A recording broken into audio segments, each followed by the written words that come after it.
सुर्खियों में।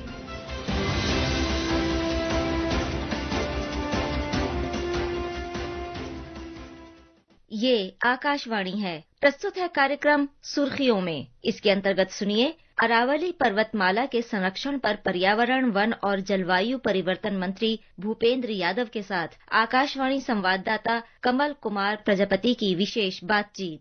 केंद्रीय पर्यावरण जलवायु परिवर्तन मंत्रालय पर्यावरण के संरक्षण और जलवायु परिवर्तन को लेकर प्रतिबद्ध है और अपनी कई पहल के माध्यम से हमें वो नतीजे भी देखने को मिलते हैं। अरावली पर्वत श्रृंखलाएं जो दिल्ली से शुरू होकर हरियाणा, राजस्थान और गुजरात से होते हुए पूरी एक क्षेत्र में फैली हुई हैं, इनके भी संरक्षण को लेकर मंत्रालय प्रतिबद्ध है और इसके ग्रीन कवर को बढ़ाने और इसको संरक्षित रखने के तमाम प्रयासों के जरिए हमें इसके बहुत से सकारात्मक नतीजे देखने को मिले हैं। हाल ही में सर्वोच्च न्यायालय के एक जजमेंट के बाद कुछ भ्रम और कुछ दावों की स्थिति पैदा हुई, जिसका निराकरण मंत्रालय ने किया और हम आज इसी विषय को समझने के लिए विस्तार से हम कार्यक्रम में स्वागत करना चाहेंगे केंद्रीय वन, पर्यावरण एवं जलवायु परिवर्तन मंत्री श्री भूपेंद्र यादव का। सर, बहुत बहुत स्वागत है।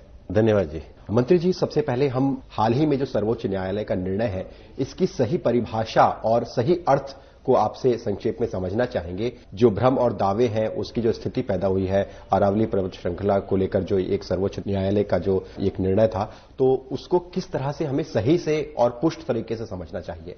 आपने जैसे प्रारंभ में विषय की शुरुआत करी कि दिल्ली, हरियाणा, राजस्थान और गुजरात क्षेत्र में 37 जिलों के अंतर्गत अरावली पर्वतमाला का क्षेत्र फैला हुआ है। ये अरावली पर्वतमाला दुनिया की सबसे प्राचीनतम पर्वत श्रृंखलाओं में है और इस पर्वतमाला के अंतर्गत एक लंबे समय से सभ्यता संस्कृति का अस्तित्व रहा है। सभ्यता संस्कृति का अस्तित्व रहा है मतलब जीवन के सभी जो विविध पक्ष हैं, नगर, ग्राम, क्षेत्र, लोग, वन क्षेत्र, जलीय स्थान, ये जब सबकी उपलब्धता होती है तो सभ्यता और संस्कृति लंबे समय तक वहां पर स्थायी रूप से विराजित होती है। और अरावली क्षेत्र में एक गलत तरीके से और अवैध खनन का वहां पे कार्य हो रहा था और लगातार खनन के कारण कुछ लोग सर्वोच्च न्यायालय में पहुंचे थे कांग्रेस शासनकाल में कि अरावली में ये जो खनन है ये अवैध तरीके से हो रहा है। न्यायालय ने निर्धारित किया कि अरावली क्षेत्र में जो खनन होता है उसको निर्धारण करने के लिए प्रतिबंधित उन्होंने कुछ निर्देश जारी किए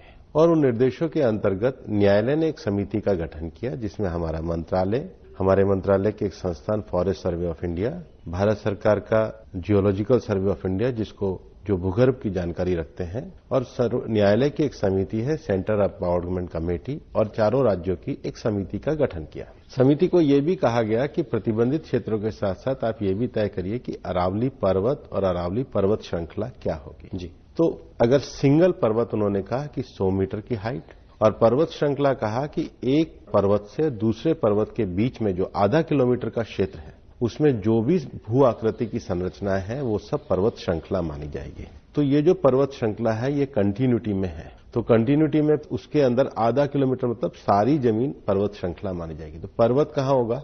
तो पर्वत जो टॉप का क्षेत्र है उसका जो धरातल तक पूरा विस्तार है, धरातल तक पूरा विस्तार मतलब जहां तक उसका बेस है, और बेस में लोएस्ट क्या है कि जो पर्वत श्रृंखला जिस भूमि के ऊपर है जिसको लैंडफॉर्म कहते हैं, जैसे पूरे जिले का एक लैंडफॉर्म होता है ऐसे पर्वत श्रृंखला का एक लैंडफॉर्म होता है, उस लैंडफॉर्म का भी जो सबसे लोएस्ट एरिया है तो ऊपर छोटा होता है, नीचे वो फैलता चला जाता है, फैलने के बाद भी वो एकदम उसका जो लोएस्ट एरिया वहां तक पूरा फैला हुआ जो भाग है वो पर्वत श्रृंखला आएगा। तो इसमें सभी भू आकृति और संरचनाएं विस्तार से सम्मिलित हो जाती हैं। इस पे कुछ लोगों ने भ्रम फैलाना शुरू किया, झूठ बोलना शुरू किया, जबकि वास्तविकता ये है कि अरावली में खनन माफिया को रोकने के लिए है, अवैध खनन को रोकने के लिए। अच्छा, इसकी परिभाषा कहीं भी उपलब्ध नहीं थी, कहीं भी उपलब्ध नहीं थी, कोई कानूनी परिभाषा नहीं थी। ये सर्वोच्च न्यायालय ने खनन क्षेत्र में अरावली में दोहन ना हो अपने निर्णय की अनुकूलता के लिए कि हम अरावली में खनन क्षेत्र रोकना चाहते हैं, मतलब इस क्षेत्र में एकदम खनन को रोका जाए और अवैध खनन को रोका जाए, इसलिए ये निर्णय आया है। लेकिन मैं आपको ये और कहना चाहूंगा कि इस निर्णय के साथ ही अरावली क्षेत्र में 4 टाइगर रिजर्व्स हैं, 20 से ज्यादा वाइल्ड लाइफ सेंचुरीज हैं। उनका जो ESZ कहते हैं इको सेंसिटिव जोन, उसके भी 1 किलोमीटर दायरे तक खनन बंद है। जो हमारी झीलें हैं, जैसे उदयपुर क्षेत्र तो एक्रेडिट सिटी है, जैसे जयपुर के पास सांभर झील है, अलवर में सिलीसेट झील है, जो रामसर साइट्स हैं वहां भी 500 मीटर तक पूरी तरीके से प्रतिबंधित है। जहां से अरावली में नदी और पानी का उद्गम होता है, ऐसे उद्गम क्षेत्रों में भी 500 मीटर तक प्रतिबंध है। और उसके बाद भी अरावली के क्षेत्र में जो डार्क जोन है, जहां पानी की बहुत ज्यादा कमी है, वहां भी पूरी तरीके से प्रतिबंध है। और आगे इस निर्णय के बाद सर्वोच्च न्यायालय ने कहा है कि चिन्हित होने के बाद भी सरकार को हर जिले का एक साइंटिफिक माइनिंग मैनेजमेंट प्लान बनाना पड़ेगा। और scientific mining management plan Bharat सरकार के ICFR जो संस्था है, जो वन्य क्षेत्र की सबसे बड़ा रिसर्च और एजुकेशन का संस्थान है, वो उसको प्रिपेयर करके अनुमति और सैंक्शन देगा। उसके बाद ही नई माइनिंग और लीज खोली जाएगी। तो ये तो लोगों का भरमाना गलत है कि कोई नई माइनिंग तो बंद ही कर दी गई है। प्लान अभी तक था नहीं, प्लान बनाने को चिन्हित किया है। भू आकृति अभी तक तय नहीं थी, भू आकृति को बताने की बात की गई है। ये पूरी तरीके से न्यायालय ने अरावली की संरक्षण में दिया हुआ दिशा निर्देश है। जो खनन को लेकर पुरानी चुनौतियां रही हैं, पहले भी खनन होता रहा है और अब खनन नियंत्रित होगा आने वाले समय में, और जो मंत्रालय है वो भी इसको लेकर प्रतिबद्ध है। इसके बारे में भी हमारे श्रोताओं को बताएं कि इस दावे को और भ्रम को भी सही तरीके से इस पर विचार करना कितना जरूरी है और इसे समझना कितना जरूरी है कि अब खनन पहाड़ियों में नियंत्रित होगा बजाय कि बढ़ने के।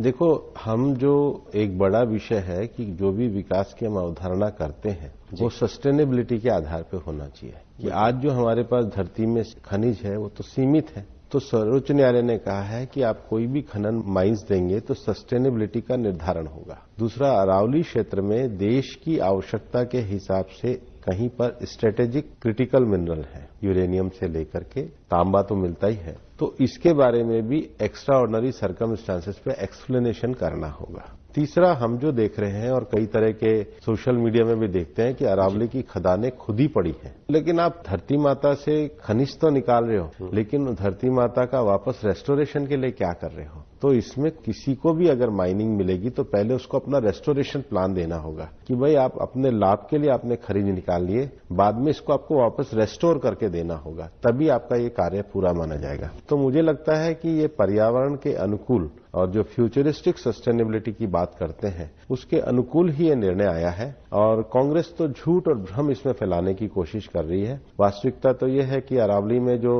लगभग मुझे जानकारी जो दी है कि 1100-1200 माइंस में राजस्थान में 700 तो अशोक गहलोत के ही समय में दी गई हैं। और आपने रेस्टोरेशन की बात की तो हमने देखा भी है कि जो मंत्रालय की सरकार की पहल रही है अरावली सहित देश के तमाम क्षेत्रों में कि ग्रीन बेल्ट को बढ़ाया जाए। अरावली के क्षेत्र में भी ग्रीन वॉल इनिशिएटिव और तमाम ऐसे इनिशिएटिव रहे हैं जिससे कि वहां का जो वन क्षेत्र है, जो अभ्यारण्य है और जो पूरा इकोसिस्टम है वो वहां का और ज्यादा बढ़े। और इसको लेकर थोड़ा स्पष्टीकरण चाहेंगे कि क्या ऐसे प्रयास रहे हैं जिससे कि जो अरावली रेंज है, ये पर्वत श्रृंखलाएं हैं और ज्यादा हरी भरी और ज्यादा पर्यावरण के अनुकूल बन रही हैं सरकार के प्रयास से?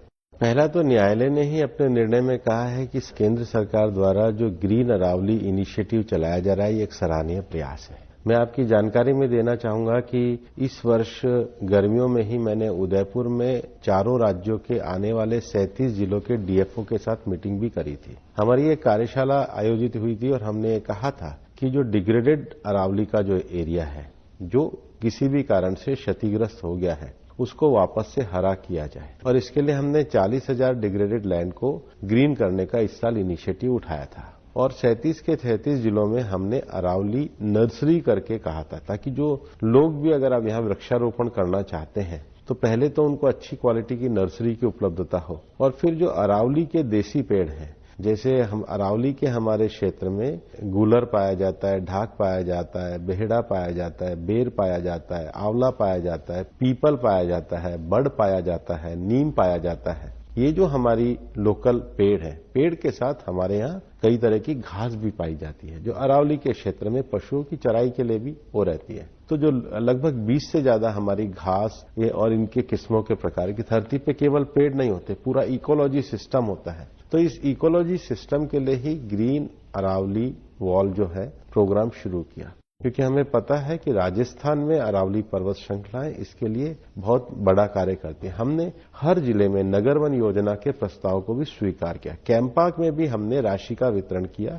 और उसके साथ ग्रीन इंडिया जो हमारा प्रोग्राम चलता है उसमें भी हमने इसमें राशि का वितरित किया। हम अरावली के क्षेत्र में नहीं, पूरे देश भर में बच्चों के लिए इको क्लब चलाते हैं। हम चाहते हैं कि हर गवर्नमेंट स्कूल, हर प्राइवेट स्कूल जो अरावली के क्षेत्र में है, इस इको क्लब के कार्यक्रम को आगे बढ़ाए। और सबसे बड़ी बात है, प्रधानमंत्री नरेंद्र मोदी जी ने एक पेड़ मां के नाम अभियान किया और इस एक पेड़ मां के नाम अभियान को हमने अरावली को मेन फोकस बनाया है। पिछले 2 वर्षों में 5 जून को प्रधानमंत्री जी दिल्ली के अरावली क्षेत्र में दोनों वर्ष उन्होंने वृक्षारोपण किया, बढ़ के वृक्षारोपण किया है। और उसके साथ ही इस वर्ष तो चारों राज्यों के मुख्यमंत्री, मतलब दिल्ली की मुख्यमंत्री रेखा गुप्ता जी ने स्वयं प्रधानमंत्री जी के साथ रिज क्षेत्र में, हमारे हरियाणा के मुख्यमंत्री नायब सिंह सैनी जी ने चरखी भिवानी क्षेत्र में, अरावली में, और राजस्थान में भजनलाल जी ने जयपुर के पास जमुआ रामगढ़ के क्षेत्र में, और गुजरात के मुख्यमंत्री श्री भूपेंद्र पटेल ने साबरकांठा में एक साथ 5 जून को हमने वृक्षारोपण का कार्यक्रम किया।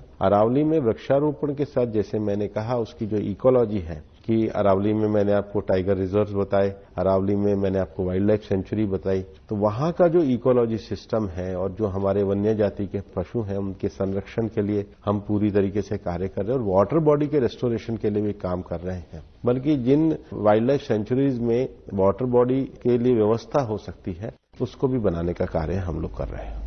दिल्ली एनसीआर एक बड़ी आबादी वाला क्षेत्र है, तो इस क्षेत्र में जो अरावली पहाड़ियों में जो खनन या दूसरी तरह का जो इंक्रोचमेंट है उसको लेकर प्रतिबंध है, इस बात का संदेश जाना लोगों में कितना जरूरी है? क्योंकि ये भी एक भ्रम और दावे हैं कि जो दिल्ली एनसीआर क्षेत्र है वहां पर भी इससे नुकसान होगा। कुछ लोगों ने भ्रामक दावे खड़े कर दिए। दिल्ली एनसीआर में तो पूरी तरीके से प्रतिबंधित है और दिल्ली में हम लोग रिज क्षेत्र के पूरे वाइल्ड लाइफ मैनेजमेंट को लेकर के काम कर रहे हैं। दिल्ली में आसोला घाटी जो हमारी वाइल्ड लाइफ सेंचुरी है उसके लिए हम लोग काम कर रहे हैं। एनसीआर क्षेत्र में 2 रामसर साइट्स, एक रोहतक के पास भिंडुआस में और एक गुड़गांव के पास सुल्तानपुर लेक, ये हमने ही इसको रामसर साइट्स का दर्जा दिलाया है। बल्कि गुड़गांव के क्षेत्र में कंपनसेटरी अफॉरेस्टेशन में जो रेवेन्यू लैंड थी मानेसर के पास, मानेसर से नूह तक फैली हुई जो अरावली की पहाड़ियां जो एक तरीके से उपेक्षित पड़ी थी, वहां पर 10,000 हेक्टेयर को हमने कंपनसेटरी फॉरेस्टेशन में पूरी तरीके से वन क्षेत्र के रूप में तब्दील किया है।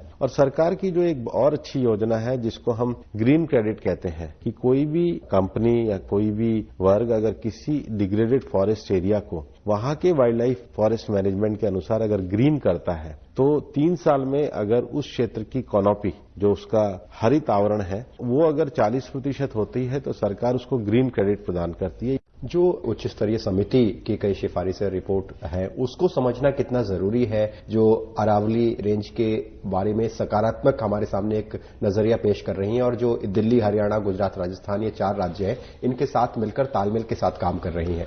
उच्च स्तरीय समिति सर्वोच्च न्यायालय ने गठित करी थी। मंत्रालय के जो सचिव हैं उनको उन्होंने इसमें रखा था और उसके साथ ही उन्होंने forest survey of India, geological survey of India, supreme court की सेंट्रल एम्पावर्ड कमेटी और 4 राज्यों के लोगों को रखा था। क्योंकि इस सब में सबसे वरिष्ठ अधिकारी मंत्रालय के सचिव होते हैं, इसलिए उनको इस समिति का चेयरमैन बनाया था। और सर्वोच्च न्यायालय ने खुद ने उस समिति के सारे विषयों को संज्ञान में लेके करा है।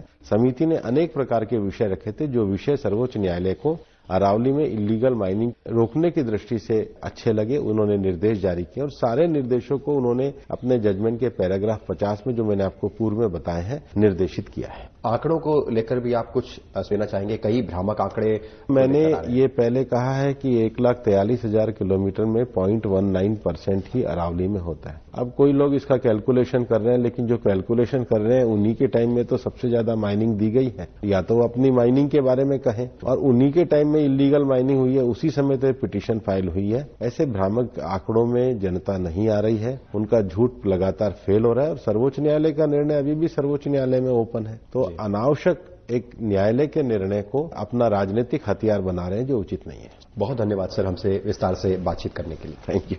अभी आप सुन रहे थे अरावली पर्वतमाला के संरक्षण पर पर्यावरण, वन और जलवायु परिवर्तन मंत्री भूपेंद्र यादव के साथ आकाशवाणी संवाददाता कमल कुमार प्रजापति की विशेष बातचीत। ये कार्यक्रम आकाशवाणी के समाचार सेवा प्रभाग द्वारा प्रस्तुत किया गया।